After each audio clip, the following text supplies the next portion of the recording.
Hello everyone. So today we are going to cover summary of last two lectures. The main reason behind this is जो हमारा next topic है determinants of ethics, उसके अंदर हमें कोई भी परेशानी ना हो या कोई भी कन्फ्यूजन क्रिएट ना हो. And another reason is one of the aspirant has asked me that you have mentioned what is not ethics in essence of ethics. So what was the need of what is not ethics over there?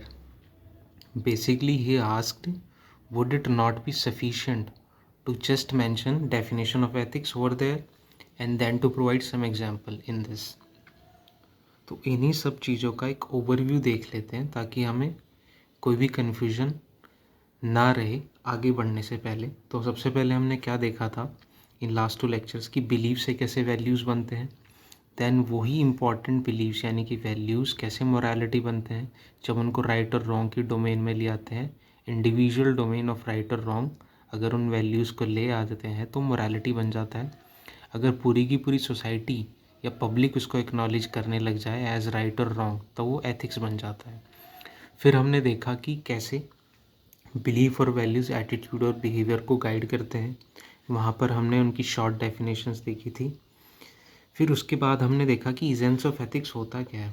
तो इजेंस ethics का इजेंस बताने के लिए हमने बात की थी कि किसी भी फिजिकल ऑब्जेक्ट का इजेंस आप बहुत अच्छे से डिस्क्राइब कर सकते हैं, बट जो एथिक्स है वो फिज़िकल एंटिटी तो है नहीं.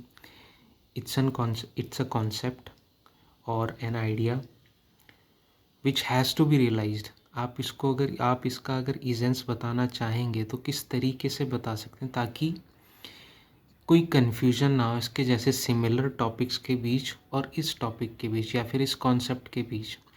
अगर आपको अच्छे से इजेंस पता है तभी आप वो जो फाइन लाइन इन सभी टॉपिक्स के बीच में है, इन सभी कॉन्सेप्ट्स के बीच में है, तो आप अच्छे से डिस्क्राइब कर सकते हैं.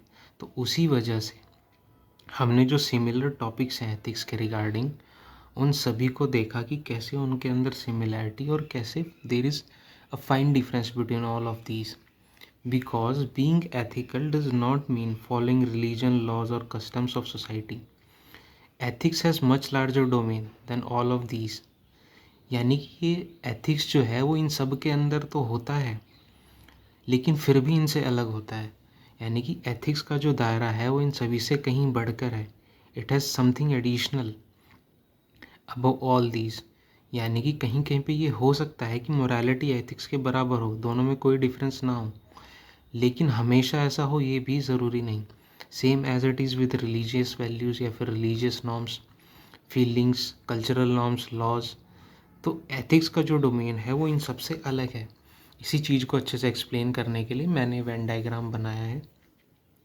और एक चीज़ और, जो हमने एथिक्स की डेफिनेशन देखी थी, हमने कहा था कि इन जनरल जब भी हमें एथिक्स की डेफिनेशन लिखनी पड़े तो हम लिखेंगे कि these are set of standards which society places over itself or themselves on the basis of consensus.